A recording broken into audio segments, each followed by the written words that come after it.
ভোটের আগের দিন রাতে আমরা আপনাদেরকে 500 টাকা দিতে পারবো না, দিয়ে ভোট কিনতে পারবো না। আবার এমন একটা সমাজ ব্যবস্থা কায়েম করতে চাই যেখানে আপনার ছেলেমেয়েরা মাদকাসক্ত হবে না, মাদক চিনবেই না।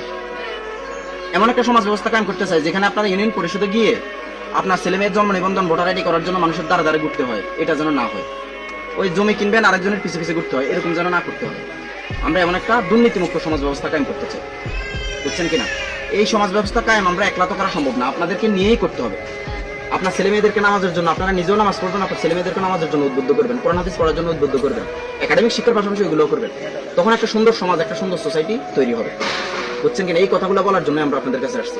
ভোটের আগের দিন রাতে আমরা আপনাদেরকে 500 টাকা দিতে পারবো না, দিয়ে ভোট কিনতে পারবো না। আবার ইউনিয়ন পরিষদে যেমন আপনার একটা জন্ম নিবন্ধন করতে গেলে 1000 টাকা নিয়ে যায়, না? কিন্তু আপনার 500 টাকা ভোটের আগের দিন রাতে খাইয়ে লাভ হলো কি? আপনি যদি এমন একটা সমাজ ব্যবস্থা কায়েম হয় যেখানে আপনার দরবার হবে, একজনও টাকা খাইতে সাহস করবে না, সাহসই করবে না। আপনার জন্ম নিবন্ধন গুলো সুন্দরভাবে করতে পারবেন। এই তোমরা এদিকে আসো বাকি। এমন একটা সমাজ ব্যবস্থা কায়েম করতে চাই যেখানে আপনার ছেলেমেয়েরা মাদকাসক্ত হবে না, আপনার নাইনাত করেও মাদকাসক্ত হবে না। সুন্দর একটা সোসাইটি থাকবে, দরজা খুলে রাতে ঘুমাবেন, আপনার মোবাইল টোবাইল চুরি হবে না, কেউ সাহসই করবে না। তাহলে এরকম একটা সমাজ ব্যবস্থা কায়েম করা দরকার না বাংলাদেশে? আমরা এটা চেষ্টা করতেছি। বাংলাদেশ জামাত ইসলামী, আমাদের মার্কা হলো দাঁড়িপাল্লা।